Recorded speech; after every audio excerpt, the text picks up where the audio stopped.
Boa tarde. Estamos aqui em mais uma live do Instituto Cinco Elementos de Educação para Sustentabilidade.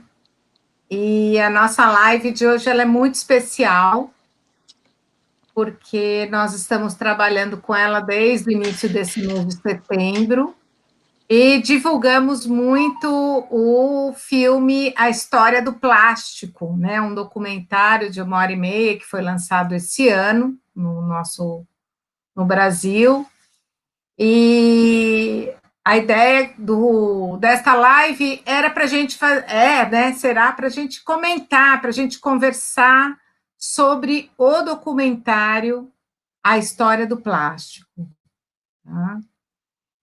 Temos aqui, né, como convidados, né, a Patrícia Furtado, do Instituto Aquamater, a especialista em resíduos sólidos, doutora Gina Rispa Bessen. Também temos o presidente da Plastivida, Miguel Baiense, adorei esse seu sobrenome, e nosso querido ator, né, pensador, faz o monólogo do Gandhi maravilhoso, João Signorelli, que está aqui para estar trazendo, né, o olhar diferente, né? Aqui vários de nós somos bastante envolvidos com a causa ambiental e a ideia de também estar convidando pessoas de lugares diferentes, olhares diferentes, é porque a gente acredita que são esses múltiplos olhares que podem trazer, né, a nossa expansão de consciência para a gente ir equacionando problemas dentro de questões tão complexas como esse documento nos traz, né? Porque estava comentando, né? É um documentário que traz muita angústia para a gente, é bem aflitivo, né? A gente entra numa realidade de cenário global, muitas vezes a gente está muito preocupado com o plástico na nossa casa, no nosso bairro, na reciclagem e tal, mas acho que traz um arcabouço muito importante aí para a gente tá refletindo, né? Nós somos um Instituto de Educação para a Sustentabilidade, o nosso papel sempre foi trazer as várias vozes, e ouvir, escutar e conversar o máximo que a gente conseguir, né? A gente acredita que hoje a nossa sociedade está muito polarizada por falta de diálogo, falta de tempo para conversar. E a pandemia, gente, trouxe coisas muito legais para a gente. A gente tem conversado mais, apesar de cada um estar na sua casa, né, encarcerado, né? A maioria das pessoas que eu conheço continuam, né, totalmente fechadas, não ficam saindo para qualquer coisa, né, que é o que tem que ser feito. A gente tem se conectado com pessoas que a gente não se conectaria, tem refletido mais e buscado mais essas conexões. E mesmo a parceria aqui de estar convidando o Miguel da Plastivida foi porque o Instituto Cinco Elementos fez um projeto muito bacana durante 4, 5 anos, né, com escolas, professores, no início dos anos 2000, gente, faz tempo, né, quase 15 anos atrás. E depois, assim, são tantas parcerias, vai fazendo uma coisa, outra, então foi muito legal a gente também retomar esse contato aí com o Miguel, conhecê-lo. O João, que ele é um apoiador do Instituto Cinco Elementos, também apoia um dos projetos do Instituto Cinco Elementos, que é a Ecovila Águas Contentes, que fica em Minas Gerais. Pois quem quiser saber mais, entrar em contato, ou só fazer uma busca, Ecovila Águas Contentes. A Patrícia Furtado, que eu já conhecia, né, de outros carnavais, vi um vídeo dela maravilhoso, que eu super recomendo, deve estar tá publicado, né, Somos Água, que é, assim, um ritual de cura profunda da alma, maravilhoso. Olha, eu fiquei muito emocionada quando eu vi esse vídeo. É bem diferente, acho que vale muito a pena a gente se ter esse tempo para fazer essa parada reflexiva que o vídeo propõe. E a minha querida amiga e grande pesquisadora da área de resíduos sólidos no Brasil, faz parte do Observatório da Política Nacional de Resíduos Sólidos, RISPA, né? Sempre ao lado dos catadores, sempre apoiando, né? Todo um percurso nessa política nacional de resíduos sólidos, tem participado ativamente agora com o balanço dos 10 anos, né, RISPA, ou os desbalanços, podemos dizer assim, né, o que avançou, o que não avançou, e eu acho que a gente tem uma equipe aqui bem diversificada para a gente ter, de fato, esse debate, essa conversa, essa roda de conversa sobre esse filme com múltiplos olhares, tá? Não poderia deixar de dizer que ontem foi um dia muito triste para o meio ambiente no nosso país, né? Que a Mãe Terra brasileira praticamente foi esfaqueada ontem, devido às decisões tomadas no CONAMA. O CONAMA sempre foi um espaço de diálogo, de conversa, onde a ciência prevalecia, né? Onde o conhecimento científico era trazido, debatido para criar as resoluções, e ontem simplesmente tudo isso foi ignorado, e isso trará consequências muito graves para o presente e para o nosso futuro, né? Para o nosso ar, para os sistemas produtores de água, para os sistemas produtores de vida, né? Que são os manguezais. Então, eu lamento muito que hoje a gente não tenha um Ministério de Meio Ambiente que cuide do meio ambiente, né? São tempos difíceis, mas a gente dorme, acorda, né? E cria essa resiliência cada vez mais forte para a gente continuar firme e fortes, porque todos nós aqui existimos e lutamos para um mundo melhor. Isso, com certeza, é o que une todos nós que estamos aqui, quem está nos assistindo, e a maioria das pessoas são assim, querem um mundo melhor e construir um mundo melhor. Então, acho que é isso. Desculpa me alongar aqui nessa entrada e esse pequeno desabafo, mas eu realmente não poderia, né, me furtar de estar posicionando a tristeza no meu coração que eu senti ontem, por conta das decisões de lideranças que deveriam estar nos protegendo. Então é isso, gente. Eu vou passar a palavra agora para a Patrícia Furtado, e a palavra é sua agora, Patrícia. Então, vamos embora, e com esse desafio, né, do mundo de hoje, o que aconteceu. Você ficou falando, Mônica, eu fiquei lembrando de uma frase que eu adoro, que é: porque era impossível, foi lá e fez. E eu acredito que a gente pode fazer. Eu tenho trabalhado muito com jovens, isso me dá uma energia enorme, botar o cronômetro, porque a gente vê que eles querem mudar, eles querem fazer, eles acreditam. Então, eles também me fazem acreditar. E eu acho que aqui estamos nós agindo para ver o que cada um pode fazer no meio de todos os desafios, né? Eu já tinha visto esse filme, ele é muito impactante, eu teria milhões de coisas para falar, e ontem eu falei, deixa eu ver que roteiro eu vou dar isso para poder afunilar para esses nossos 12 minutos. E eu acabei meio que escrevendo um texto que eu vou meio que ler e meio que falar para vocês, que eu acho que ele resume o que é mais importante e mais urgente para mim. E eu queria começar a minha fala com uma das falas que fecham o filme, que para mim é a pérola. Um rapaz fala: olhe para o nosso planeta, é um mundo de água. Então, se você imagina que estamos em um útero cheio de água, o que quer que eu faça aqui afetará todas as formas de vida nesta terra.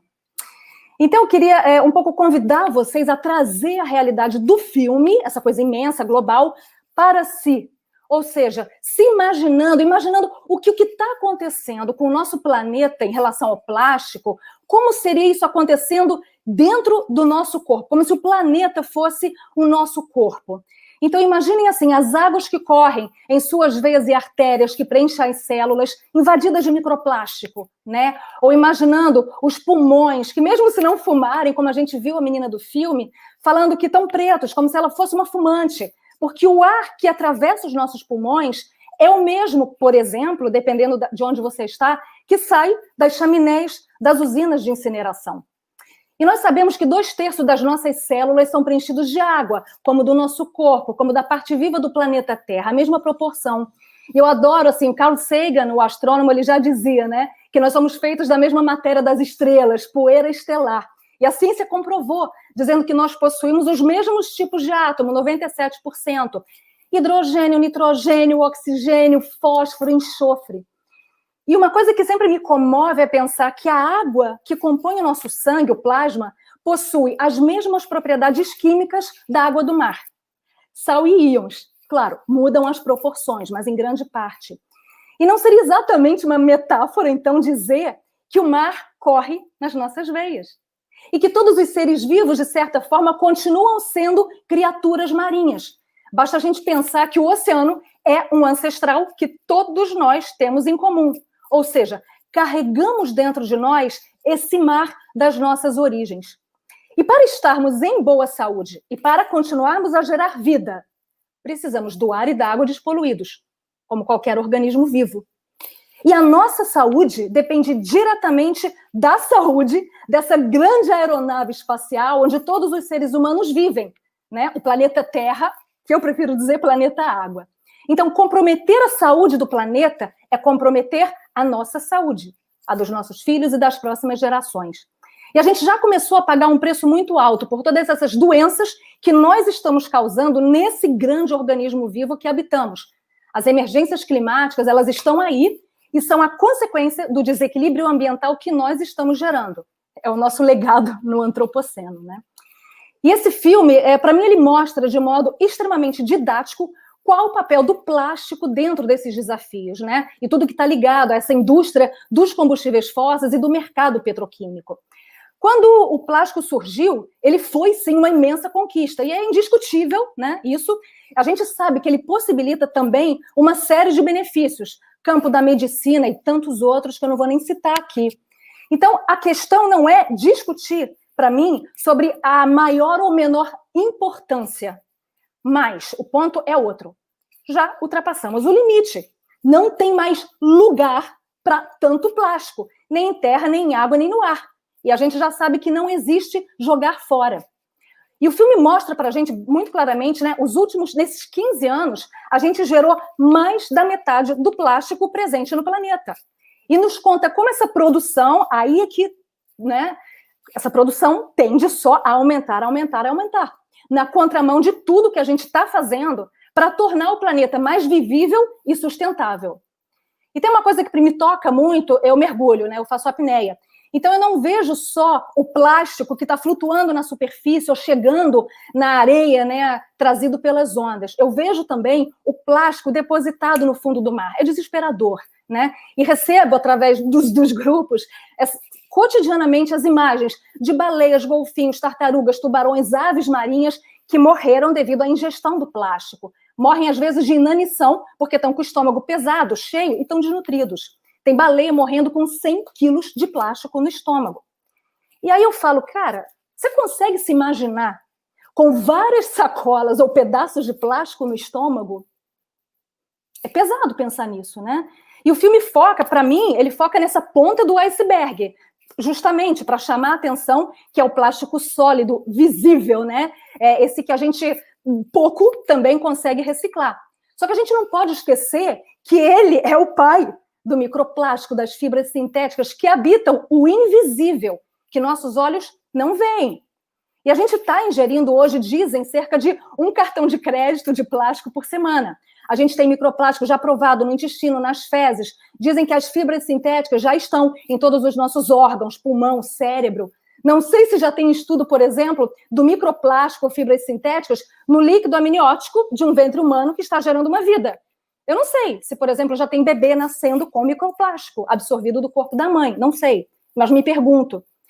A gente já sabe também que o microplástico ele integra todo o ciclo da água. A gente já respira microplástico, está em suspensão no ar. E não sabemos ainda o efeito disso tudo, de toda essa química também, para a nossa saúde, né? E aí eu me pergunto, a gente quer pagar para ver, continuando do jeito que está? Ou que preço estamos pagando por esse conforto? É conforto? Ou será que vamos conseguir sair dessa zona de conforto que os descartáveis, por exemplo, né, que são um problema massivo, nos trazem? E aí eu fiquei pensando muito assim na imagem da banheira, né? O filme mostra pra gente que é uma conta que não fecha. A banheira transbordando, né? A água jorrando e a menina tentando com a colherinha tirar a água. Não dá. O ponto é que, assim, eu fico pensando, a gente fala, o plástico é reciclável. Não é bem assim, porque eu digo, não existe o plástico, né? O filme mostra pra gente, tem 83 tipos de plástico. E depois tem todas essas embalagens multicamadas descartáveis, feitas com vários tipos de plástico que não são recicláveis. E a gente, é aquela mesma coisa que a gente fala, nem tudo que é reciclável é reciclado, por mil razões, né, que eu não vou trazer aqui. Então eu falo, o planeta está dando conta desse volume descomunal de resíduos? Não, a gente tem que ver, né? Então o que fazer? Aumentar o número de usinas de incineração no Ocidente, como está acontecendo depois do bloqueio da China, porque o resto dos países asiáticos a gente já viu que não dá conta. E a que custo? Ou então, destruir de uma vez o ecossistema, os ecossistemas asiáticos que estão fazendo esse trabalho sujo para nós, sobretudo para as comunidades do entorno, e mais uma vez, a que custo? Né? E o que eu digo é assim, já temos alternativas.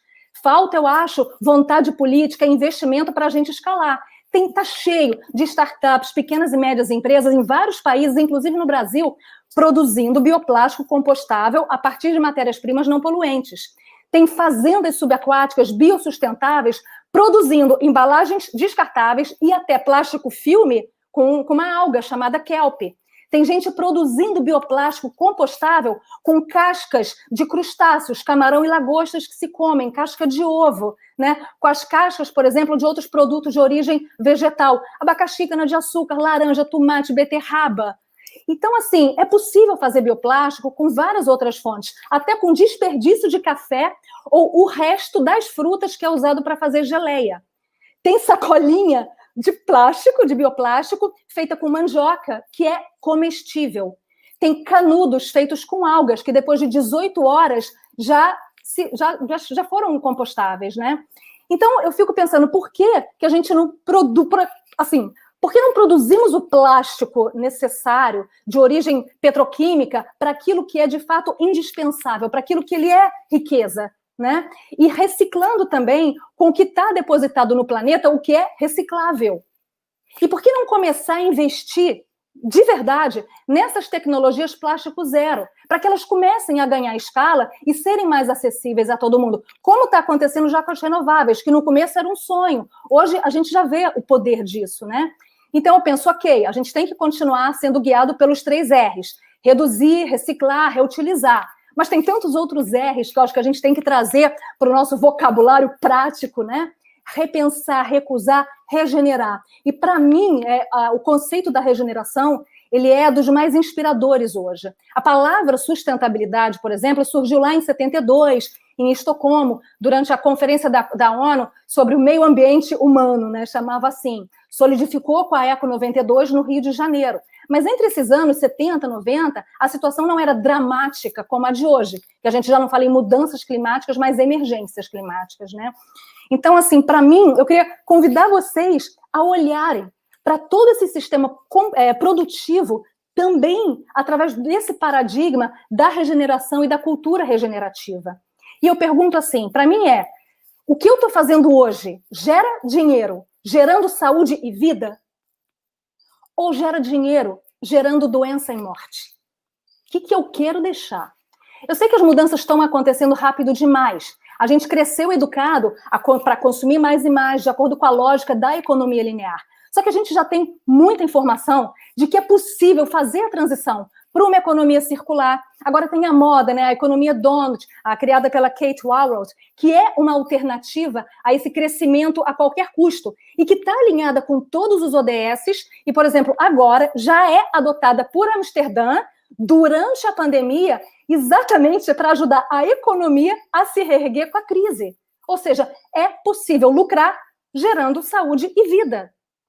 A questão é, para a gente, assim, o que é valor? Né? Eu acho que a grande pergunta está muito nisso. Eu digo, eu nasci em 71, e quando era criança, eu digo sempre, né, eu adorava ficar catando conchinha na areia, querendo levar o mar para casa.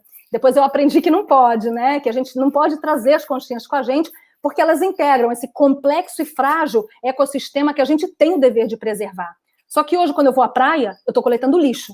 Eu não tenho a menor vontade de levar esse lixo para casa. Então, assim, isso em poucas décadas, né? E aí eu pergunto, que memórias os filhos de vocês vão ter dos nossos rios e das nossas praias? Eles vão crescer vendo arranha-céus, quer dizer, vendo os céus brancos e azuis ou cinzas e violetas, por causa da poluição. Aí, o que eu estou fazendo, me pergunto, o que eu estou fazendo, me pergunto, o que você está fazendo para que ele tenha uma memória que seja parecida com a sua? E essa luta é de todos nós, é uma responsabilidade compartilhada. É a sociedade civil, é empresas, governos. E cada um de nós, como uma conchinha dessas praias, é uma peça fundamental desse ecossistema planetário que hoje está tão vulnerável. E cabe a nós decidir, conchinha ou plástico, que memória eu quero deixar para o meu filho, né? Considerando filhos, toda essa geração do amanhã. E eu digo, ou a gente se reconecta com a natureza, sobretudo a natureza que somos, ou eu não sei como é que a gente vai sair desse buraco, ou melhor, essa montanha, né, de plástico, como a gente viu no filme. Porque o mesmo plástico que está no oceano e no céu, está também dentro de mim. Só que eu digo, ainda dá tempo, como a Mônica falou, diante desse quadro. E aí eu digo, porque era impossível, foi lá e fez. E para mim, eu não quero que a minha vida seja descartável. Eu, apesar de todos os desafios, eu quero fazer a diferença. E aí eu lanço a pergunta, e você? É isso. Obrigada.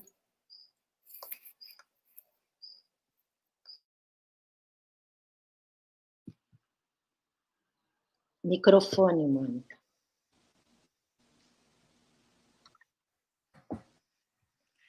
Obrigada, Patrícia. Desculpa. Realmente, olha aí, aqui tem um link do filme. Obrigada aí pela produção. E é isso aí. Agora a gente vai estar ouvindo a Rispa, né, que vai estar trazendo a visão dela sobre o filme. Mônica, com você, Rispa. Agradeço demais o convite do Instituto 5 Elementos, uma ONG que eu, com muita honra, sempre participo de tudo, porque sei do compromisso que nós temos e todos que integram com a questão da sustentabilidade, que não é de hoje, né, Mônica? Tem muita história, tem muito projeto, tem muita luta, e muitas delas, assim, com resultados muito bons. Com um problema, obviamente, de continuidade, né? Nós temos sempre um problema de continuidade. A gente começa coisas muito legais que, às vezes, por falta de recursos e por falta de investimentos, elas são paradas, né? O filme, Patrícia amei sua fala. Fiquei aqui encantada, né? Porque você consegue encantar a gente, né? Com essa leitura que você faz da água, linda, maravilhosa. Eu sou um pouco mais, assim, cartesiana, né? Eu vou mais na questão da gestão, eu vou mais na questão realmente das nossas responsabilidades, das responsabilidades dos governos, das empresas. Eu vejo, assim, o filme, ele traz muitos aspectos, muitos que a gente poderia explorar aqui, mas eu começaria de um deles que você já até passou por ele na sua fala, que é do quanto que hoje a gente consegue reciclar, por exemplo, coletar para reciclar. Então, eles deram um dado de que 32% do plástico vai parar no ambiente, 40% em aterros sanitários, 14% queimados, incinerados, 14% vão para reciclagem, porém, efetivamente, só 2% é que retornam para o upcycling, quer dizer, para produtos melhores. Então, pensando um pouco aqui também, enquanto Aliança Resíduo Zero, que é parceira também do Instituto 5 Elementos e também do Observatório da Política Nacional de Resíduos Sólidos, pensando aqui na ótica com que esse documentário ele foi feito, que é na ótica da Aliança Resíduo Zero, né? Ou seja, na nossa visão de um mundo onde todas as questões que você trouxe, de uma economia circular, onde, desde que é pensado um produto, ele já venha desenhado, já venha planejado, de uma forma de que todo o ciclo de vida dele faça com que ele retorne, né, para virar um novo produto, e de preferência um produto melhor, e não um produto pior, que vai virar rejeito. Então, pensando nessa linha das sociedades, lixo zero, né, desse mundo diferente e de como a gente vê, né, um mundo sustentável, um mundo onde a gente quer viver, onde tudo o que a gente consome, de alguma forma, a gente possa separar e possa transformar em matéria-prima de novo. E não acontecer essa desgraça que a gente vê nesse filme, né, e que não é só com plástico, né, a gente tem os aterros sanitários cheio de embalagens, né, um pouco é como você falou, ter o símbolo do reciclável não quer dizer que vai ser reciclado, até porque se você não tem um bom sistema de coleta seletiva, não adianta nada você separar embalagens, você não vai resolver o problema da embalagem dentro da sua casa, mesmo que você separe tudo direitinho, reutilize, como eu faço, eu pego tudo que é embalagem, eu guardo papel de presente, reuso, eu guardo pote, dou para a Mônica fazer geleia, ponho meus temperinhos, por mais que você faça isso, né, você não vai resolver, né, você vai ajudar a ampliar a vida útil, mas você não vai resolver a questão do ciclo de vida desses produtos, né, que é o que a nossa Política Nacional de Resíduos Sólidos coloca. Nós somos responsáveis, todos de forma compartilhada, por toda a questão da cadeia produtiva, desde o momento do ciclo de vida inteiro, desde a extração desse produto até a vida final dele, e no nosso caso, e no caso também da Europa, né, que está colocando claramente isso nas suas metas futuras, uma economia verde, onde a gente possa ir circular. Então, nesse sentido, assim, foi feito nessa visão, né, mostrando as realidades de primeiro mundo, né, e de os países em desenvolvimento, e principalmente aqueles não desenvolvidos, que estão sofrendo, de fato, viraram a lata de lixo, né? Viraram a nossa lata de lixo. Você pode falar assim, não, mas eles podem separar, a gente viu na Índia, mas é uma exploração da pobreza, como a gente tinha no Brasil, né, e ainda tem a exploração do trabalho dos catadores de materiais recicláveis, que trabalhavam e trabalham ainda recolhendo a maior parte dos resíduos que são produzidos, então, nas ruas, né, uma parte organizados em cooperativas, mas a maior parte trabalha em condições desumanas, né, e do ponto de vista de saúde, inaceitáveis, muitas vezes, ainda mais agora em tempos de Covid, apesar de todos os esforços, né, da Pimp My Carroça, de trabalhar com esses catadores, mas a gente viu as pessoas na Índia, né, e nós vimos que a China proibiu o recebimento, por exemplo, dos plásticos, porque é muito fácil falar, vamos consumir, e exportar para esses países, para eles se virarem. E depois dizer, olha, a maior parte dos resíduos que está no oceano vem desses países.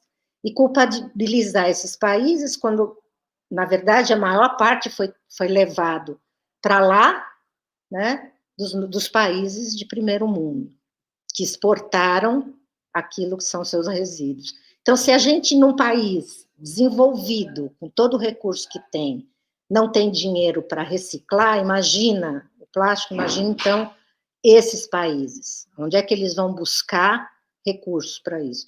E eu acho, assim, indo mais já para finalizar minha fala, eu acho que o vídeo traz de muito importante, o documentário, é que é o seguinte, se a gente pensar no ciclo de vida, né, existe as corporações, as grandes corporações que são responsáveis por explorar o petróleo e que têm no plástico o seu coproduto ou subproduto, né? E ele entra no mercado, passa por tudo, e se culpabiliza no final o cidadão que nos separou. Quando, na verdade, a gente tem uma responsabilidade compartilhada, sim, do cidadão, porém, esses que fazem a extração são responsáveis por financiar todo o processo que faça com que esse resíduo final, com a responsabilidade do cidadão, retorne para ser reciclado, né? E, nesse sentido, eu acho que eles chamam muito atenção e que já está sendo banido, já acho isso uma coisa super importante, os plásticos de uso único, né? É inconcebível que a gente use uma única vez, jogue fora, não tenha como reciclar e vá parar ou nos aterros sanitários ou como eles querem agora colocar no nosso país os incineradores. Nós somos absolutamente contra queimar resíduo. Resíduo é para ser compostado, é para ser reciclado, e aquilo que a gente chama de rejeito, esses que não têm reciclagem, não deveriam estar sendo produzidos. E essa é que é a política que a gente acredita, e é para isso que a gente tem que induzir, os governos têm que ter políticas para isso. E no Brasil, na contramão de tudo isso, o que está sendo colocado hoje é a queima, né? Para o uso desse plástico todo, principalmente, que numa gama de 87 tipos, quantos são efetivamente recicláveis? Né? E quem vai ganhar o suficiente para separar esses 87 tipos, ter todo esse trabalho e vender por quanto? Quantos deles que as cooperativas separam e não tem mercado? E vão acabar num aterro sanitário ou num lixão, né? Então, acho que era isso que eu queria colocar. Temos uma responsabilidade compartilhada, porém, eu entendo que o governo, como ela coloca no final, tem um papel fundamental, estratégico, para definir as políticas e para levar a que as empresas e as grandes corporações, as multinacionais, ajam da mesma forma no primeiro, segundo, terceiro, quarto, quinto mundo, no mundo que for.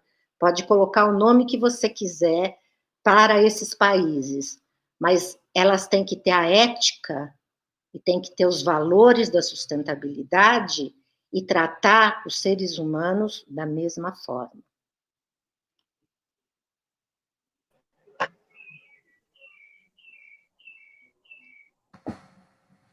Muito obrigada, Rispá, pelas suas palavras, pelo seu olhar, né, de trazer esses números para a gente. Deu uma travada aí na sua imagem agora.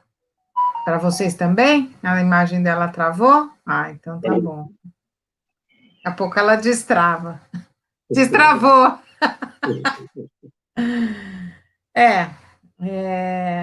Eu acho que a gente está precisando, nós estamos num ponto no planeta que não vai estar As leis têm que ser muito parecidas em todos os lugares, porque a gente não pode tá num planeta que todo mundo é igual e não é igual, mas sofrendo porque tem mil fragilidades históricas, culturais e assim por diante, né? Eu acredito que todos nós que estejamos aqui hoje, a gente compartilha que realmente paraíso fiscal é uma coisa de louco, né?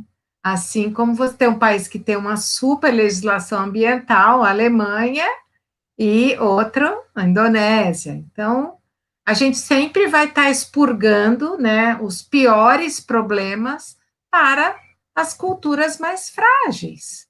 E que geralmente eles ainda estão nos lugares mais lindos do nosso planeta, porque são lugares muito preservados, né? Não sei se a Indonésia, por exemplo, você visitar aquela região da Ásia, é fantástico, é de perder o fôlego, como, né? Eu amo o Brasil, acho que o Brasil tem um litoral fora de série, assim, realmente, para mim, o Brasil é o país, assim, se é o país que a gente pode promover um desenvolvimento sustentável, ter autonomia, né, de vários níveis, né, do nível energético, do nível alimentar, eu acredito que o Brasil deveria, né, estar liderando esse processo. Nós temos total capacidade intelectual, técnica, recursos naturais, a gente tem esse potencial para liderar esse processo, para a gente recriar uma sociedade de fato mais sustentável e justa. Então, para mim, tem uma questão ligada às legislações, né, que não dá mais ser do meu país, do meu estado. Tem coisas que tem que ser globais, mas infelizmente ainda está difícil. Mas vamos lá.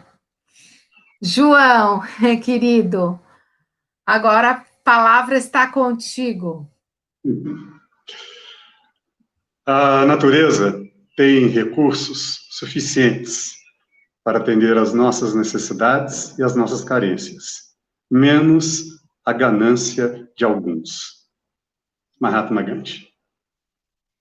Bom, meu nome é João Signorelli, para vocês que não me conhecem, eu sou um ator profissional, tenho 64 anos, sou ator profissional desde os 17, nasci em Cambuquira, sul de Minas Gerais, do lado dessa ecovila maravilhosa, Águas Contentes. Estou muito feliz com o convite que a Mônica fez para participar desse debate com vocês, e confesso que eu fiquei estupefato, chocado com o filme. Aquela primeira visão, a primeira imagem do filme, aquele mar de plásticos, como a Patrícia falou, eu senti que tinha um tubo de plástico dentro de mim, eu não conseguia respirar, e comecei a ficar inquieto, e o filme foi rolando. Eu não sou um especialista em ambientalismo, mas eu senti mesmo a facada que a Mônica disse que o Brasil sofreu ontem, eu senti assistindo o filme. Principalmente a questão dos sachês, né? Que eu não imaginava as camadas que tem um sachê, um saquinho de café que você abre, quanta coisa, e aquilo não vai embora da natureza. Assim, foi muito bom para mim ver o filme, e também lembrei muito de uma coisa que a Patrícia falou sobre o planeta Água, né? E aí, queria convidar vocês, depois que acabar a live, a irem escutar uma canção linda do Guilherme Arantes, chamada Planeta Água. Acho que é um momento para a gente refletir. E também anotei uns dados aqui do WWF, que o Brasil é o quarto país, né, em produção de lixo. Estamos atrás só dos Estados Unidos, China e Índia. Então eu tenho uma utopia de que possamos encontrar um acordo global para acabar com a poluição. E que os atores, né, da cadeia de valor dos plásticos se responsabilizassem, né, pelos custos, tanto para a natureza como para as pessoas. Então, eu acho que é a necessidade da gente tentar se unir globalmente para frear essa loucura toda. E aí volta ao Gandhi, quando diz que nós devemos ser a mudança que queremos ver no mundo. Talvez nesse momento, essa utopia passa por isso, mudar interiormente, e aí você vai conseguir influenciar teu entorno, a tua casa, o porteiro do seu prédio, seus amigos, seus familiares. É uma utopia, mas eu acho que a gente deve lutar, deve tentar resistir bravamente a essa ganância, E como eu trabalho com arte, eu, às vezes, acho que a beleza é fundamental, como dizia o Vinícius de Moraes. Eu não quero ficar julgando, não, mas aqueles homens, aqueles executivos norte-americanos, são muito feios. É uma gente, assim, horrorosa. Como é que os caras vêm, têm a pachorra de dizer que vão desenvolver o país, vão desenvolver a humanidade através disso? Fiquei chocada a cena daquela menina que mora com a mãe, quando fazem aquele tubo, né, para levar para o litoral, as pessoas invadindo a casa delas com drone, com ameaças. Quer dizer, não tem jeito, gente. Vocês me desculpem, eu não sou comunista, eu não sou nada, mas eu acho que o capitalismo é o grande assassino dessa história toda. Esse sistema de produção capitalista, do jeito que a gente conhece, produz muito mais morte do que vida. Então, eu fiquei muito chocado vendo aquelas cenas, principalmente na casa daquelas duas mulheres, a mãe e a filha. E também fiquei vendo, assim, as toneladas, né, são 10 milhões de toneladas que caem nos mares e nos rios no planeta. Como se fossem, assim, 23 mil Boeing 747 pousando nos mares e nos oceanos todos os anos. É uma insanidade. Aí o pessoal diz que são 26 mil garrafas de plástico no mar a cada quilômetro quadrado. Esse impacto, né, que tem na natureza, essa coisa toda. E o Brasil, né, com essa loucura toda de atrás só dos Estados Unidos, China e Índia, né? Então, nós temos que pensar nos sonhos, né? A gente, como diz Eduardo Galeano, as veias estão abertas, né? O que a gente vai fazer com esse plástico, com esses microplásticos que estão correndo nas nossas veias, né? Então, os nossos sonhos são esses, tentar fechar essas veias abertas, as nossas, e as veias abertas do planeta Terra, que está gritando, né? Não é à toa que vem uma pandemia como essa, porque esse sistema de produz, consome, não podia dar certo. É impossível, né? Então, eu acho que é muito importante também a gente consumir. Eu ganhei de presente uma sandália feita de folha de abacaxi, parece um plástico. É uma sandália muito gostosa de usar, né? Então, a gente pode começar a pensar nessas coisas, né? E outra coisa que eu queria falar com vocês, né? Sim, até 2030, 104 milhões de toneladas de plástico irão poluir. Aí você fica vendo os países mais pobres, aquelas usinas na Índia, né? Aquela loucura caindo no ar. O que a gente pode fazer? Vibrar, pensar no lado bom das coisas, tentar consumir menos plástico. Eu confesso que eu fiquei assim, muito chocado com tudo que eu vi no filme, doeu muito, e acho que eu tinha que, para falar para vocês, é isso. Eu estou há 17 anos fazendo Gandhi, tentando contribuir com a minha parte artística para me tornar um cidadão melhor, uma pessoa melhor. Tenho feito em universidades, em empresas, tenho feito no mundo corporativo, e às vezes algumas respostas são muito interessantes. Pequenas, mas são muito interessantes. Se a gente tentar, pelo menos, conseguir mudar pelo menos uma pessoa, um dirigente de uma empresa, um diretor de um banco. Anos atrás eu fiz num grande banco e consegui tocar o coração do vice-presidente do banco. Quer dizer, a gente vai fazendo, assim, pequenas atitudes. Um dia, quando eu ouvi uma história muito bonita, que eu queria terminar minha fala com essa história, que a floresta estava pegando fogo e tinha sobrado só um jacaré e um beija-flor. E o jacaré começou a observar que o beija-flor ia no rio, jogava uma gotinha numa folha. Voltava, ia no rio, jogava uma gotinha numa planta. O jacaré virou para o beija-flor e falou assim: escuta, você acha que você vai conseguir acabar com o incêndio com isso que você está fazendo?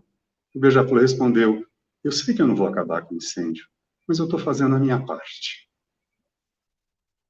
Então é isso que eu teria para falar para vocês, e mais uma vez gratidão por estar presente aqui nessa conversa.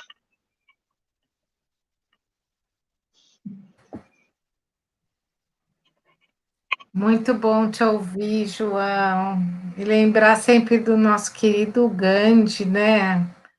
Eu tenho um quadro dele aqui na minha frente, que eu vou ler para vocês, eu até escrevi aqui no nosso Facebook, mas que eu acho que tem muito a ver com o que a gente está falando hoje, né? Que são as 7 ameaças à sustentabilidade, segundo Gandhi.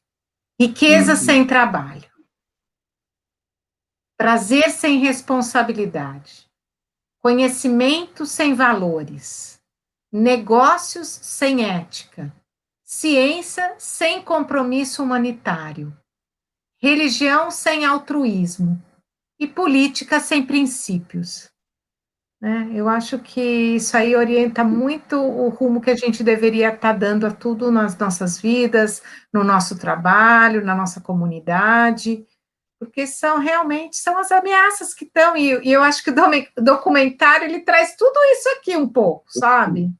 De várias formas diferentes. Né? Então, eu acho que é muito importante a gente estar mais conectado e conversando, né? Porque falo, gente, os problemas são enormes, mas eu acredito que a gente tem solução. Também acredito muito que a gente tem muita responsabilidade.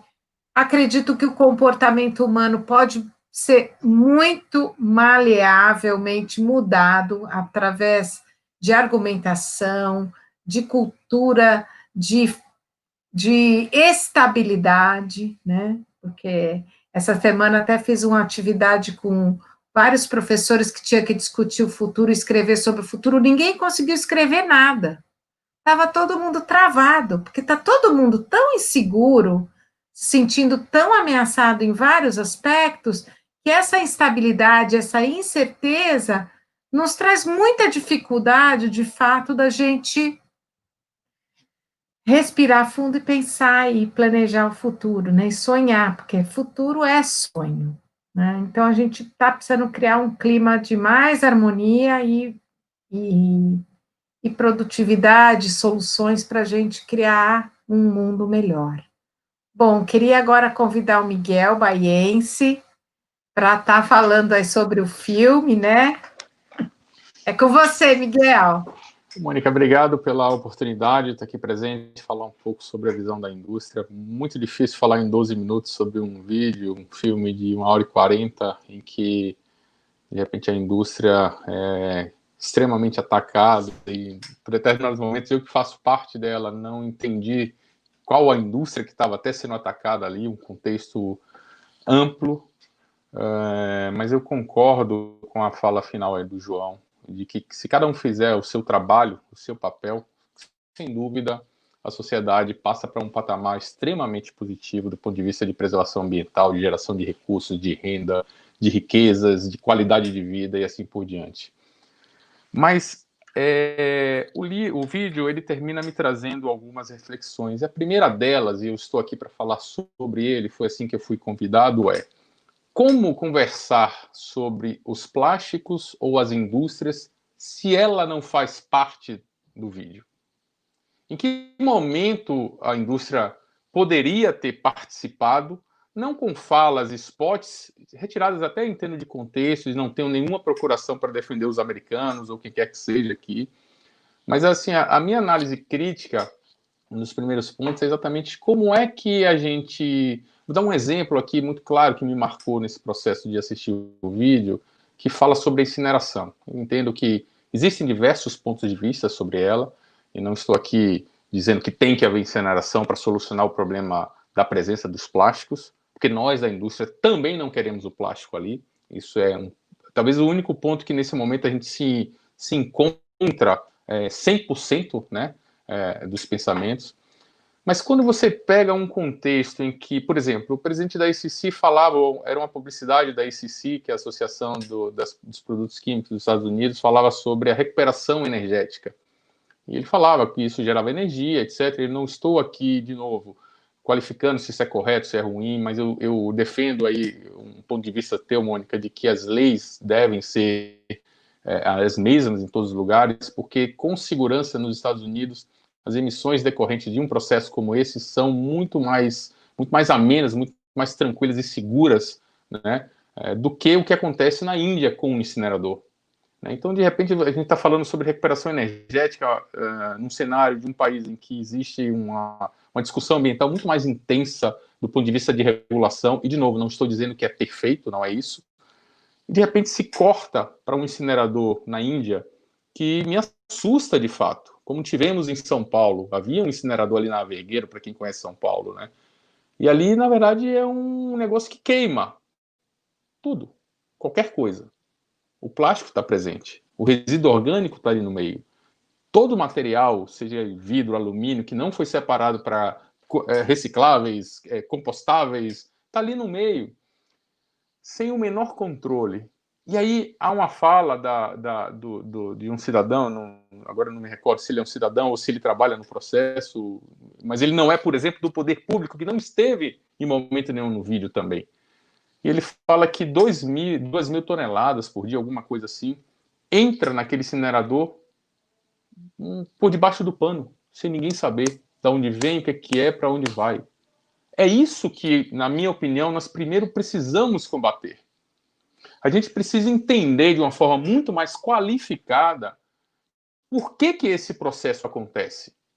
E aí depois a gente vai ser hábil e capaz de entender sobre aquilo que está correto, como é que ele vai ser tratado.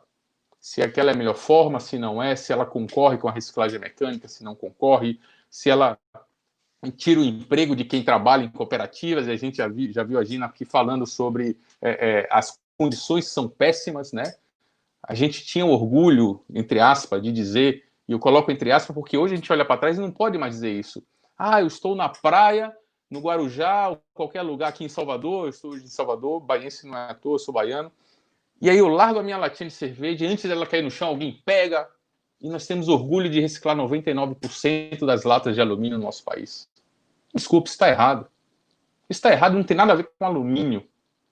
Isso está errado e tem a ver com o sistema, com a minha falta de educação, de me vangloriar sobre isso como cidadão, com o ponto de vista do poder público, de não fazer nenhum tipo de gestão mais intensa para endereçar a sua responsabilidade, da indústria do alumínio, do plástico, do papel, do papelão, de se envolver cada vez mais com processos de reciclagem, coleta e assim por diante, né?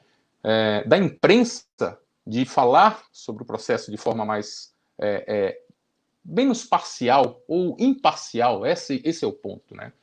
Então, eu acho que todos os atores dentro desse processo precisam, tendo a visão macro do filme, que é um problema seríssimo, entender como pode ser a formiguinha para apagar o incêndio com a sua gota de água, como o João colocou, né? Então, acho que esse para mim, é o ponto mais marcante.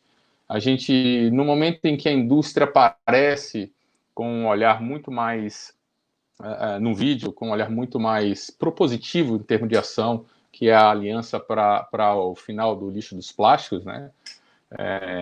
Logo na sequência já aparece a crítica em relação aos valores que se investem em unidades fabris e os valores que se colocam para esse tipo de ação. Mas em momento nenhum se coloca, ninguém é coitadinho, ninguém está aqui à toa, ninguém está, sabe, não estou defendendo ninguém, como eu disse, mas em que momento a gente pode olhar para aquele 1,5 bilhão de dólares e entender que ele pode ser um start desse processo? Que amanhã outro grupo, porque ele era um grupo de empresas, que amanhã outro grupo de indústrias podem colocar outro 1 milhão, 2, e assim sucessivamente nós tenhamos um movimento que fundamentalmente eduque. Eu não creio, muito honestamente, quando se fala assim, a indústria gosta de culpar o consumidor. Não. A Zoe falava que sobre a questão de que é uma visão muito simplista culpar o consumidor por não saber aonde joga. Em algum momento do vídeo a gente vê pessoas jogando nos Estados Unidos e antigamente, né, jogando lixo pela janela do carro. E ela falava que é muito simples culpar o consumidor. E eu acho que ninguém, em sã consciência, culpa o consumidor. E ela fala que, entretanto, culpar o consumidor é um processo muito fácil de ser digerido, né? E termina por esconder grandes problemas estruturais. E eu concordo em gênero, número e grau. Entretanto, eu faço uma observação. O consumidor ser educado do ponto de vista ambiental para fazer o que no final do vídeo a gente viu, em que todo mundo separa o que é reciclável, todo mundo separa o que é compostável e a gente tenha uma cidade lixo zero, se o consumidor não faz parte desse processo, este também é um dos problemas estruturais, como a Gina colocou, da gestão de resíduos sólidos. Então, sim, eu tenho que ter a indústria envolvida e a gente tem que saber separar muito bem o que é a indústria petroquímica, que tem a sua responsabilidade, sem dúvida. A gente tem que separar também a indústria que é aquela usuária de embalagem que também tem a sua responsabilidade, aqui sem jogar raios em cima de qualquer tipo de indústria. Nós temos o poder público, nós temos todos os atores da sociedade, como o próprio cidadão, como a própria sociedade, nós aqui discutindo de forma aberta e corajosa, né, o nosso papel, o que a gente precisa fazer. A indústria aqui no Brasil, por exemplo, nós falando sobre lixo nos mares, nós temos um projeto belíssimo com o Instituto Oceanográfico da USP, como já fizemos com 5 elementos, sobre a presença de plástico nos mares. Nós temos um trabalho que foi assinado em 2012, renovado em 2017, já estamos indo para o 8º ano de processo, em que a gente buscou entender as características do problema dos plásticos nos mares, as origens dos plásticos que vêm e aparecem nos oceanos, como a gente pode compor esse processo e ser partícipe, não da limpeza propriamente. Fantástica aquela a alusão a você tirar a água da banheira com a colherinha. Mas o principal é a gente entender que a gente precisa fechar a torneira. Tirar a água da banheira, né? E o principal é fechar a torneira. Sem dúvida, de que forma a gente pode fazer isso? Então, a gente tem um trabalho fantástico sobre pellet zero, que é a perda das bolinhas que todos viram no vídeo, né? Quem assistiu. A gente hoje, a indústria petroquímica brasileira está empenhada até o final de 2020 a implementar a perda zero de pellet. É um projeto global. É um projeto, aliás, criado pela ICC nos Estados Unidos, que tanto apareceu no vídeo, e pela Plastics Industry Association, e que se reverbera no mundo, que é o lixo, é um tipo de resíduo que chega aos mares, como nós vimos, chega aos rios, chega ao ambiente de uma forma geral, está dentro da governança da indústria. Ali, a indústria é o único responsável. Estamos fazendo o nosso papel. Podemos discutir, porque só agora, demorou. Não importa. O que importa é que a gente trabalhe para que em 2050 a gente mude esse cenário que todos tememos de mais plástico nos mares do que peixes. Então, acho que é muito, muito complexo que a gente responda, como eu falei, em tão pouco tempo, né, sobre temas completamente muito complexos, todos nós reconhecemos. Alguns números eu não concordo que foram colocados, eu não vou entrar aqui em detalhes, mas, enfim, se a indústria fosse parte do processo de conhecimento, estaríamos muito mais afinados na qualidade dos números que foram apresentados. Eu concordo que um ponto fundamental nesse processo é que a gente trabalha a questão das embalagens multicamadas. Isso faz parte do design pela sustentabilidade, não tenho nem dúvida disso. E a gente tem uma embalagem que é plástico, alumínio e papelão. E, de repente, a gente vai banir o plástico. Então, não estou dizendo que não tem que ser banido o plástico, tem que ser banido o alumínio, tem que ser banido o papel. Não. O problema não é o produto, na verdade. É o que esse tipo de embalagem necessita para ser fabricado, ao que ele se propõe do ponto de vista de aplicação e o que eu faço com ele depois. E a gente pode concluir que o equívoco ali talvez seja ter alumínio e papel. Se fosse plástico 100%, a gente reciclaria. Ou a gente pode concluir ao contrário, tira o plástico, o papel e o alumínio ficaria como embalagem e a gente reciclaria. Então, acho que o vídeo ele nos traz algumas discussões, algumas questões importantes, sem dúvida. Não está fora do radar da indústria trabalhar com essa temática, mas eu acho que é fundamental que estejamos dentro do processo, né? E aqui não vai uma crítica necessariamente, né? Eu acho que os objetivos de quem fez o vídeo ficaram bem claros, de mostrar, estabelecer uma relação que honestamente eu tenho minhas dúvidas sobre a indústria petroquímica, até o momento que se falou que a indústria petroquímica quer produzir para poder incinerar lá no final, sabe? A gente começa... A sensação, às vezes, que eu tinha no vídeo é que havia uma teoria da conspiração. Eu não estou dizendo que não tenha problema, mas eu estou dizendo que se a gente senta todos à mesma mesa e conversa, a gente se entende nessa teoria. E ela não deixa de ser conspiratória. Ela passa a ser algo que tem uma qualidade de discussão, que tem pontos de vista diferentes e que a gente vai agregar. Tanto que, para mim, o final do vídeo foi perfeito. Eu acho que a cidade lixo zero é o caminho. Que sonho, né, como ele fala, que utopia é essa que a gente tivesse a geração zero de resíduos na nossa casa, na minha casa, na casa de todos vocês. Não sei como está meu tempo aí, Mônica, você, por favor, me sinalize. Mas que a gente tivesse a possibilidade de ser partícipe do processo. E se eu sou uma formiguinha que faço o meu trabalho, João, a Patrícia, a Gina, que certeza que fazem, a gente vai conseguir evoluir num cenário em que o resultado vai ser muito positivo. Uma coisa que, embora não tenha sido muito discutida no vídeo, acho que deveria ter sido discutido mais, é a questão da educação ambiental, né? Eu ouço muitas pessoas que militam na área falarem, mas não dá tempo, a educação é de longo prazo. Eu concordo. Mas se a gente não começar a trabalhar agora, o que será em 2050?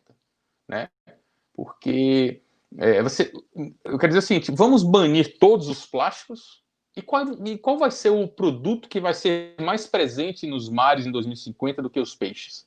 Com segurança, porque se algo sai, algo entra. A gente não está discutindo o cerne da questão. É o que fazer, o que a indústria pode fazer para tornar as embalagens mais recicláveis. Eu tenho segurança que elas estão fazendo, tem projetos maravilhosos rodando, como startups também, como processos, como todos esses que a Patrícia falou, mas sem dúvida, tirar um produto, acima de tudo, não ensina, não educa. Se eu tirar algo de um lugar e colocar outro, esse outro poderá, inclusive, trazer mais problemas. Eu não sei qual seria o cenário se baníssemos os plásticos, mas uma coisa eu tenho certeza, nós estaríamos discutindo esse novo produto aqui, com segurança.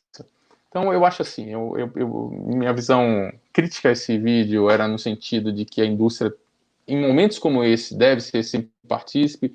Tenho participado de alguns eventos com a Gina, com a Patrícia também, dando a nossa visão, o nosso ponto de vista, e não estamos aqui para dizer é assim que tem que funcionar, é assim que é o certo, nada disso, é para sentar, compor, entender, participar, dar ideias, receber orientações até, né, sugestões, e que a gente caminhe num movimento que todos nós queremos. Porque, mesmo tão criticada, a indústria também vive dentro desse mesmo planeta. E, com certeza, ela não quer a poluição do jeito que a gente viu e que impacta bastante, me impactou muito. E por isso estou aqui para dar uma visão de quem pode também, de alguma forma, contribuir com a visão de um setor específico da sociedade. Obrigado. Obrigada, Miguel, aí pelas suas colocações, ponderações, né? Acho que é bem pertinente, né? Fazer um documentário e realmente ter ali no planejamento também a voz da indústria. Acho que realmente é algo para se pensar. Mas eu sempre fico pensando de quem é a responsabilidade. Para mim, a responsabilidade é de quem é mais forte. E quem é mais forte hoje no mundo são as corporações, mais do que os países até. A maior parte das corporações tem mais recurso financeiro, mais poder do que muitos governos, né? Então, eu fico às vezes pensando, né? As corporações querem que o planeta viva ou morra, né? Porque no fim, assim, quase que é um suicídio que está sendo feito e que afeta a todas as classes sociais, não só as mais pobres. É óbvio que as mais pobres são afetadas muito mais do que as mais abastecidas, mas de uma forma geral, todos nós, porque você vai numa praia, você ia 10 anos atrás, você vai hoje, a praia está detonada. Você vai, então, o Pacto Global, os 17 ODS, Objetivos de Desenvolvimento Sustentável, as metas que nós temos agora para atingir até 2030, nós deveríamos todos estar nos esforçando, e aqui eu sei que nós estamos, eu estou, a Rispa está, a Patrícia está, o João, o Miguel, eu sei que, mas nós precisamos contaminar, no bom sentido, né, essa emergência, né, das pessoas estarem mais ligadas, de fato, que todos nós podemos fazer muitas coisas.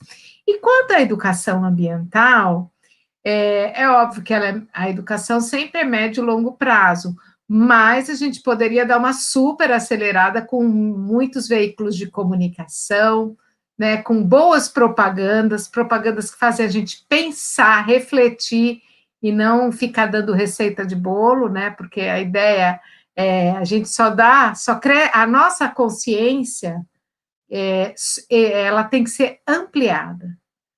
E a consciência não se amplia com receita de bolo pronta.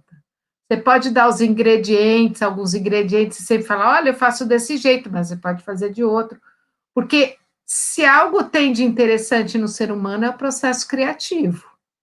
E a gente não pode tirar das pessoas o processo criativo, né? Porque as soluções também vão ter que ser desenvolvidas localmente. Aqui no Brasil a gente tem uma possibilidade, em outros países outra, e eu acho que, e mesmo no Brasil, a gente tem realidades tão distintas.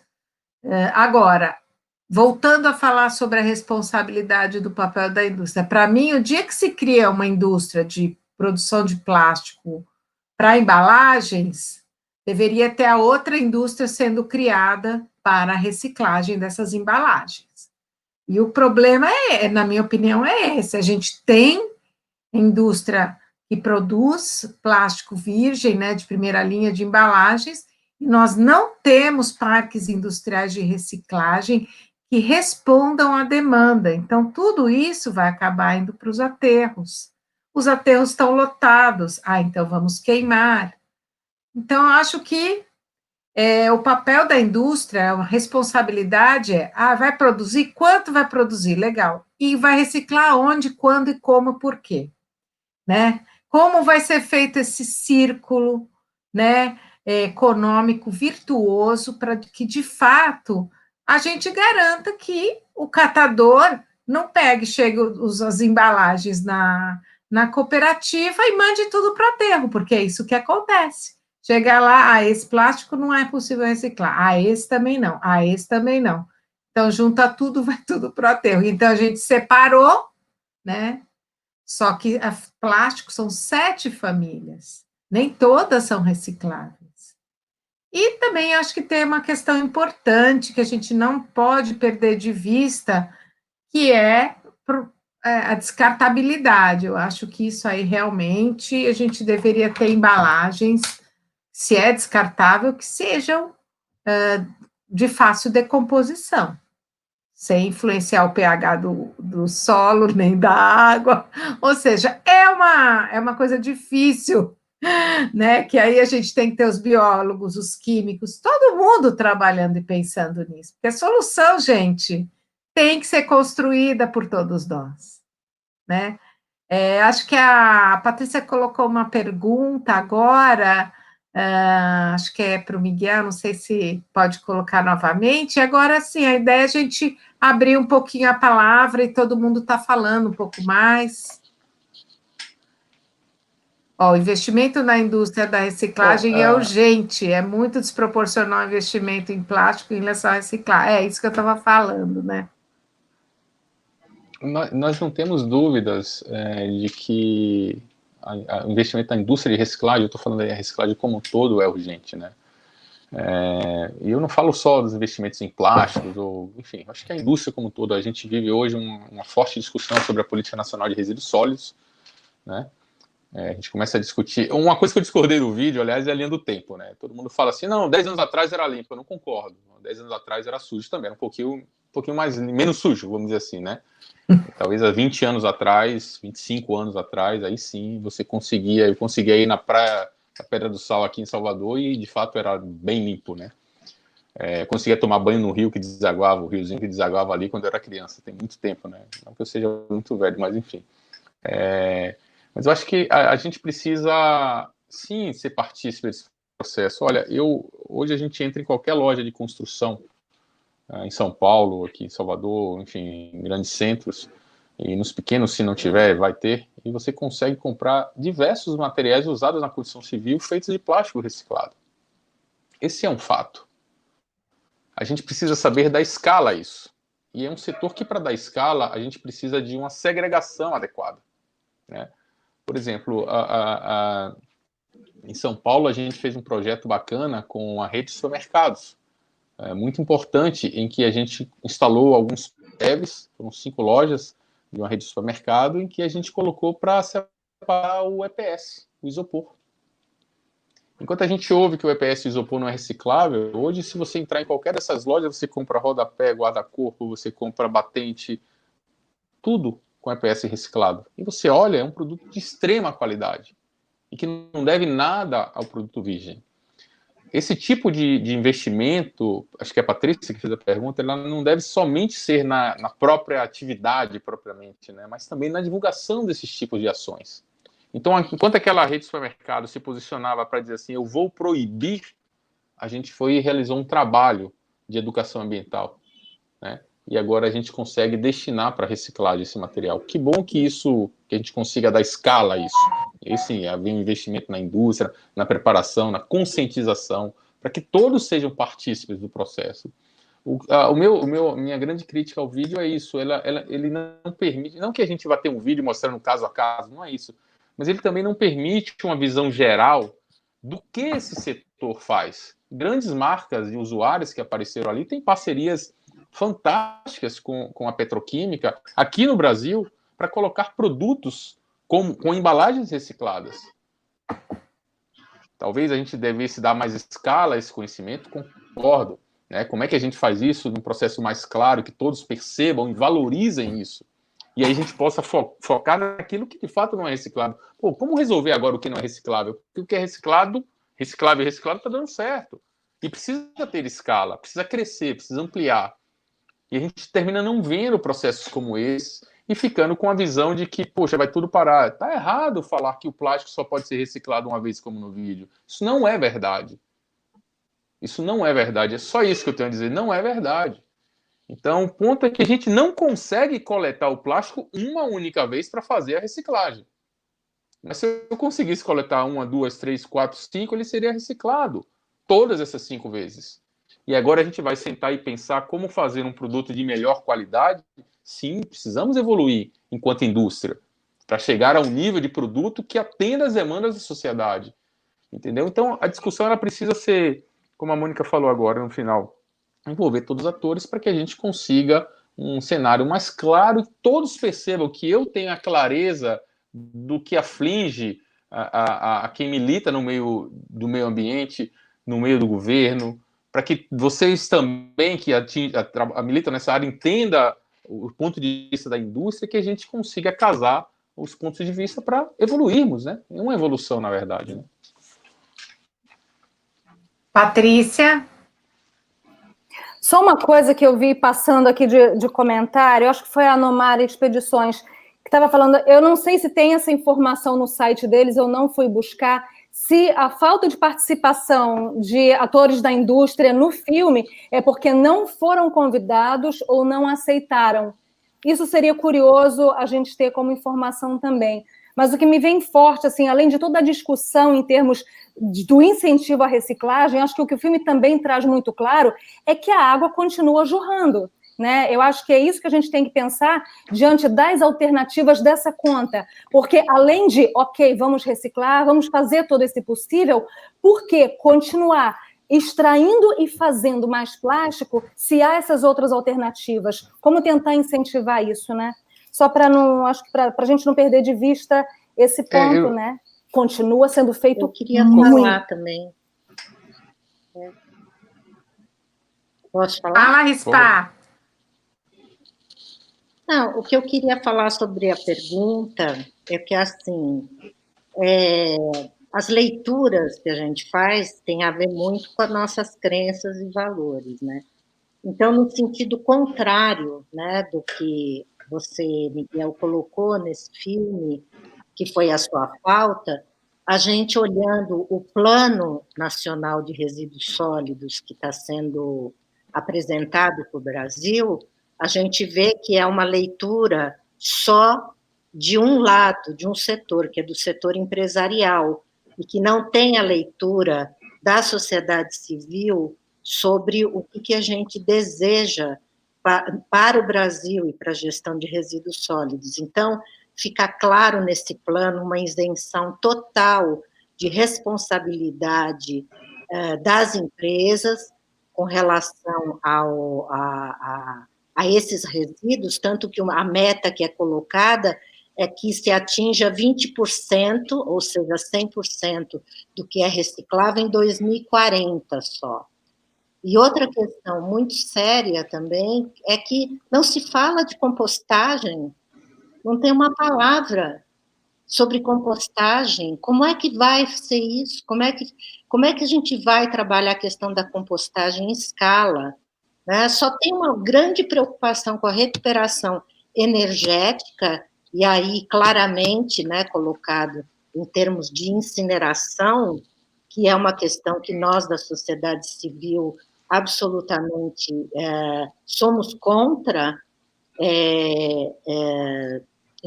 Nós achamos que para uma sociedade de resíduo zero, a gente não tem que começar por queima, ao contrário, tinha que ter toda uma leitura correta da política nacional de resíduos sólidos. Então, assim, fora que atribui responsabilidades às prefeituras de remunerarem catadores, onde já se viu isso? No acordo setorial, os catadores não são remunerados pela indústria pelos serviços que eles prestam. E o plano nacional fala que cabe às prefeituras remunerarem os catadores por um serviço que eles estão prestando para a indústria. Então, tem uma série de distorções, a gente está discutindo isso, e eu gostaria muito que vocês, do setor empresarial, também contribuíssem com essa discussão, com esse mesmo olhar que você está colocando. A plenária está, enfim, consulta, a gente tem participado, nós temos as visões, e você bem colocou, acho que é uma questão muito importante, né, da gente pensar a reciclagem como um todo, como matérias-primas, como um processo, e é nosso papel também, e tem um ponto importantíssimo, essas questões todas são novidades para um país como o nosso. A gente começou a discutir a Política Nacional de Resíduos Sólidos em 92, né, e aí tanto vai e volta, tanto culpa um, culpa outro, e a coisa não andava, cada um, como você bem falou, cada um defendendo os seus interesses, é um fato, até o momento que a gente consegue minimamente se sentar, né, e, bom, vamos andar, vamos evoluir. A gente está discutindo a renovação do acordo setorial, a Plastivida é uma das signatárias do acordo setorial de embalagens, desde 2018, né? Independente da questão da pandemia, o sinal era que em 2020, agora no começo, a gente teria assinado, e começam a surgir outras movimentações, enfim. Mas eu acho que, voltando, Patrícia, teu ponto, eu acho que a gente é parte, Gina, desse processo, sim, com essa responsabilidade, devo dizer. E, Patrícia, eu não sei honestamente se foram chamados ou não. Até entendo que eventualmente pudessem ter negado a participação, mas cá estou, não sou o representante da indústria. Eu acho que a gente tem que ser processo, e toda vez que formos convidados, acho que a indústria, se ela ainda continua negando a sua participação, que eu não acredito, muito honestamente, também está na hora de mudar esse comportamento, né? Então, a gente tem que estar assim, tem que discutir, tem que ouvir, tem que participar, tem que ser 4 contra 1, a gente está lá junto, vamos em frente, porque é assim que se constrói, né? Então, eu via, só para voltar um pouco ao filme, a gente falava aqui da reciclagem, e havia uma crítica sobre uma coleta na Índia, e de repente se falava sobre o processo de limpeza da lavagem daquela embalagem plástica, daquelas embalagens plásticas para reciclagem, né? Mostrava fazendo pellet e tudo, e de repente caiu uma água suja, e falava-se no vídeo que isso aqui vai para o corpo d'água, etc. É um fato. Mas, gente, aquela sujeira não vem do plástico. Aquela sujeira é resíduo de orgânico que está dentro do plástico. Né? São os alimentos que a gente consome, que eventualmente sobraram dentro da embalagem, ali estão, causando um impacto ambiental tremendo. Mas o que eu quero dizer, assim, é que discutir sobre essa ótica talvez não seja muito adequado, sabe?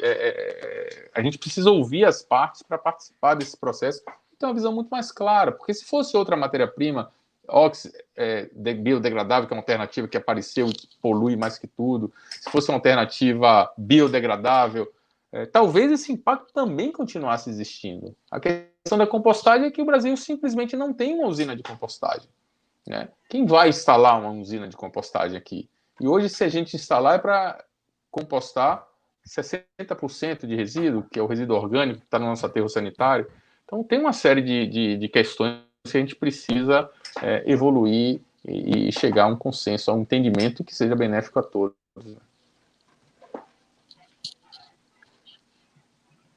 Bom. E aí, pessoal?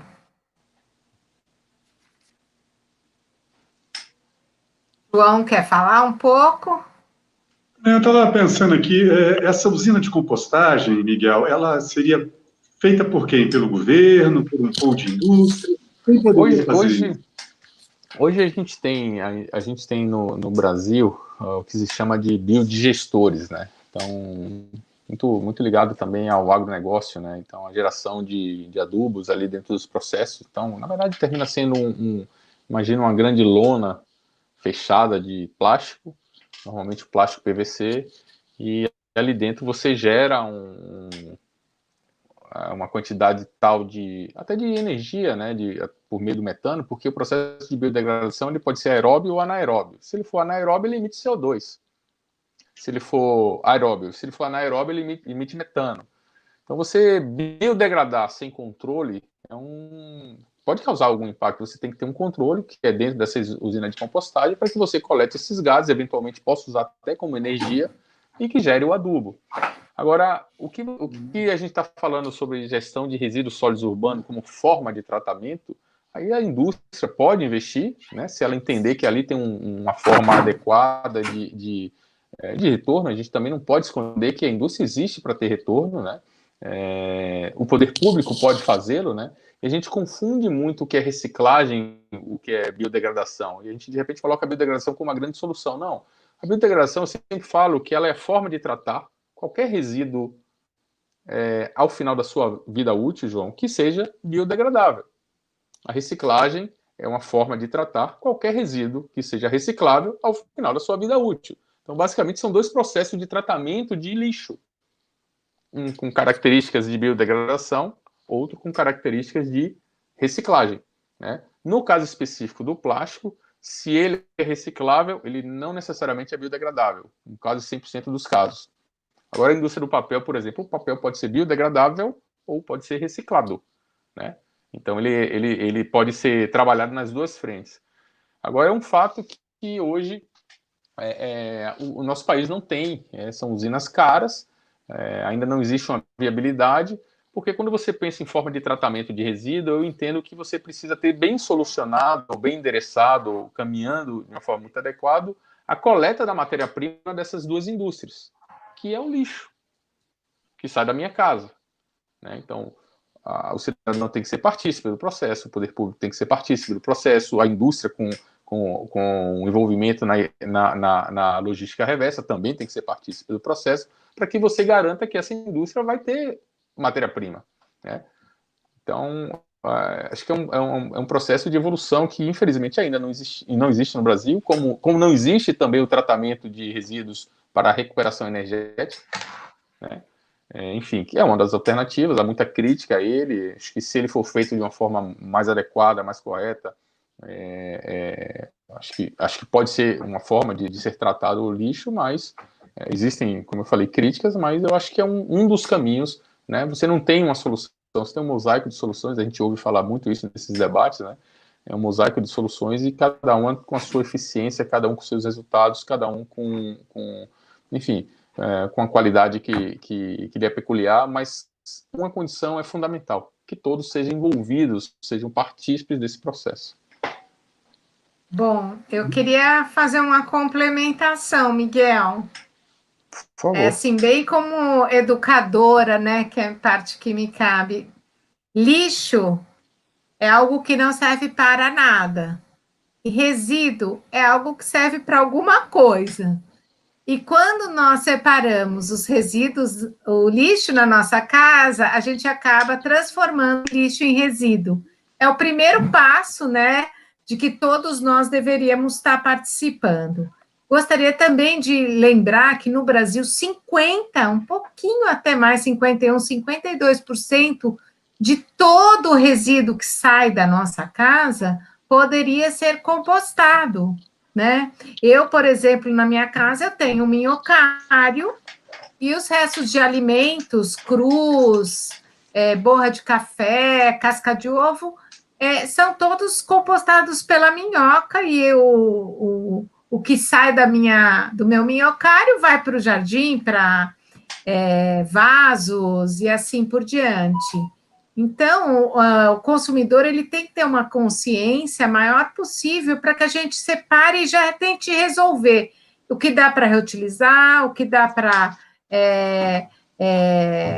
reciclar dentro da minha casa. A compostagem é um processo de reciclagem. Reciclagem é um processo de transformação das coisas, né? E eu queria, sim, fazer uma propaganda, porque a gente tem a coleção Consumo Sustentável e Ação, do Instituto 5 Elementos, que é um material educativo super bacana, com uma linguagem muito simples, para os educadores, para as pessoas conhecerem melhor esta política, que é tão importante, que já tem 10 anos e que ainda não foi implantada, né, na sua integridade.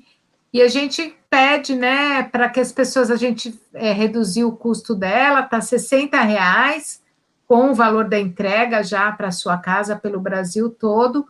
Então, é só você entrar no link, adquirir, ótimo presente de Natal, ótimo presente aí de Dia das Crianças, para que a gente pegue toda essa discussão que a gente está fazendo aqui, e as pessoas tenham mais conhecimento sobre as coisas, porque o conhecimento nosso, eu acho, a gente ainda é analfabeto ambiental, analfabeto. E a gente precisa se alfabetizar. Então, estamos aqui nos alfabetizando, né? É um processo eterno, permanente, mas acho que é isso. Queria fazer assim, uma rodada aí das palavras finais de todo mundo. Ô, Mônica, e se eu falei lixo, onde eu deveria ter falado resíduo, eu peço desculpa, professor, por ter confundido. Não, é que lixo a gente chama de rejeito, né? Tá, segundo a política. Me traí aqui pela vontade de falar. Não, imagina, tudo bem. Mas a palavra lixo não deveria existir mais. Na verdade, na política de resíduos sólidos, a palavra lixo não é citada nenhuma vez. O que é lixo, que não serve para nada, chama rejeito. E a gente quer rejeitar o mínimo possível, sim, acolher o máximo possível de todos os resíduos. Essa é a ideia. Bom, gente, eu queria fazer um aviso também, que quem quiser fazer esse debate, exibir o filme para seus parceiros, alunos, né, faculdade, e promover um debate, como a gente está promovendo, é só entrar em contato aqui com o comunicacão@5elementos.org.br. A gente passa para vocês os contatos com os produtores, tem uma inscrição, uma ficha de inscrição, porque esse filme não está liberado, né? Todos vocês que receberam o e-mail, estava escrito isso, a ideia era a gente assistir o filme, participar do debate, mas a ideia é que a gente não só veja o filme e faça reflexões, porque a gente só vai ampliar e transmutar através do diálogo, eu não vejo outra forma. Mas eu queria agora fazer uma rodada aí final de todo mundo, né, para a gente trazer nossas... Só puxar essa tua fala, que eu acho que tem que trabalhar a educação, tem que ler o livro, tem que ver o filme, mas eu queria só lembrar que antes disso tem que sair do shopping, tem que sair da internet e tem que ver a árvore, tem que ver o mar, porque eu acho que essa é a educação primeira, e o contato direto e a reconexão com a natureza, que é a mesma que somos, isso, para mim, a experiência direta, ela ainda é mais potente e te toca o coração e te sensibiliza mais do que todos esses outros veículos. Não é melhor ou pior, as coisas se complementam, mas para a gente não esquecer. Ainda mais a gente vivendo na vida urbana hoje, você tem crianças que não olham para o rio, porque o rio é esgoto. Tudo aquilo que a gente sabe, né? Vamos nos reconectar. Eu acho que aí a gente se mobiliza de maneira mais engajada para defender, sempre naquela lógica que é amar, conhecer, amar e cuidar. É a base, eu acho. Obrigada, Patrícia. Olha, tem uma ouvinte que falou, gente, um ótimo presente para o Dia dos Professores. Não sei se vocês sabem, vocês que estão aí assistindo, Os professores, eles estão assim enlouquecidos esse ano, estão com um trabalho muito dobrado. Então, eu recomendo no dia 15 comprar um presente, mandar para a sua professora dos seus filhos, sabe? É sempre um bom presente dar livro para as pessoas. Quem quer falar agora? Fala, Rispar, querida. Autora também da coleção, a Rispar, viu, gente?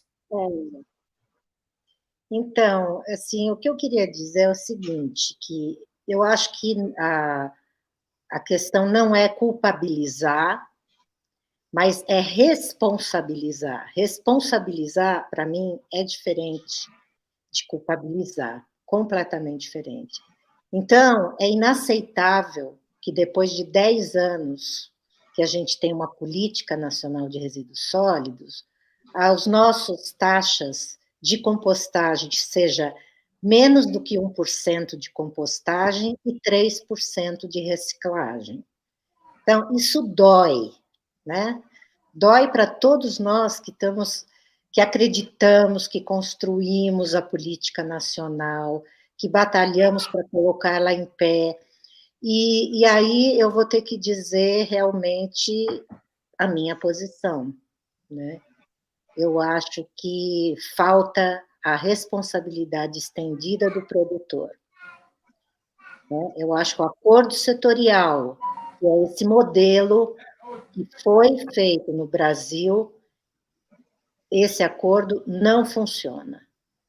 Ele mostrou que ele não está funcionando como ele deveria, ele precisa ser urgentemente revisto, assim como fica muito claro que a ideia no Brasil não é investir em compostagem.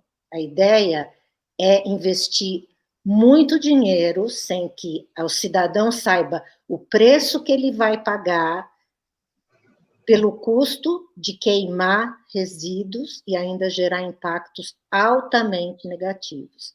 Então, assim, a mensagem que eu deixo é assim, gente, vamos nos informar, vamos ler, vamos ver aquilo que está sendo colocado para nós enquanto futuro da gestão dos resíduos para o nosso país. Nos próximos 20, 30, 40, 50, 100 anos, e avaliarmos se efetivamente é isso que nós queremos. Posso falar?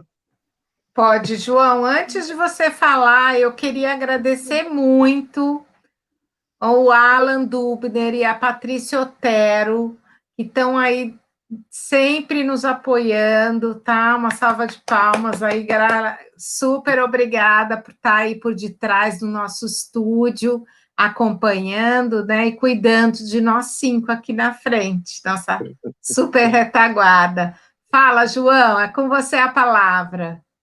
Tá, não é só em questão em relação à política ambiental, não, mas eu estou muito cansado de só ler notas de repúdio. Estão avançando, destruindo o Brasil, deixando queimar, acabando com as matas ciliares, e nós não estamos fazendo nada. Parece que nós estamos, assim, muito passivos. Então, concordo com a Patrícia, é a hora de ação, é a hora de fazer as coisas, ir para a rua. Então, eu acho que a gente tem que dar as mãos mesmo, pressionar politicamente. Infelizmente, não podemos ir para as ruas agora, mas podemos, através de petições, pressionar os deputados, pressionar os senadores, porque para a gente sair dessa inércia, porque eles estão avançando e a gente não está fazendo nada. Eu fico estupefato com o judiciário, com o legislativo, não querendo interromper essas ações insanas do executivo. E proponho que nós sejamos agora os mais novos doces bárbaros. Com amor no coração, preparamos a invasão. Cheios de felicidade, entramos na cidade amada. Uhul! Muito bom, João. Miguel, agora a palavra está contigo. Bom, eu agradeço a oportunidade, Mônica, Patrícia, João e Gina. Prazer sempre estar com vocês aqui. A Patrícia e Gina já estive em outras oportunidades, o João sempre vi ali na telinha, a Patrícia também já vi no passado, enfim. Eu acho que o recado está dado por vocês, acho que a gente tem que dar as mãos sim, tem que caminhar, tem que nos posicionarmos. A indústria é um setor que também tem o seu papel, o seu dever, as suas obrigações. Eu creio que esse vídeo ele vai mexer muito com a indústria também, né? Não só com ela. Mas, assim, eu ainda continuo com algumas visões em que no vídeo ela, em algum momento ali, parecia que havia uma teoria da conspiração. Eu sei que a intenção do vídeo não é essa, mas algumas discussões eles saíram um pouco do contexto, outras foram extremamente pertinentes. Mas eu acho que faz parte do processo, né, que cada um coloque as suas angústias para fora, cada um coloque seus pontos de vista, para que a gente possa ouvir, né? Porque senão, se a gente não colocar para fora, ninguém ouve. Se ninguém ouve, como é que a gente faz para resolver, né? Então, eu quero mais agradecer, acho que já coloquei aqui meu ponto de vista, o que eu vier falar mais, eu vou estar sendo redundante. Foi um prazer, assim. Confesso que a angústia para participar aqui era muito intensa, tá? Mas não olhem a Plastivida, eu não posso falar por Miguel a pessoa, mas não olhem a Plastivida, não olhem a indústria aqui no Brasil como uma inimiga, ela quer ser parceira do processo, ela quer estar junto aonde ela pode estar, onde ela deve estar, com visões algumas vezes diferentes, né? Mas que com segurança, não é possível que em 2020 a gente não consiga sentar, conversar e termos um entendimento, né?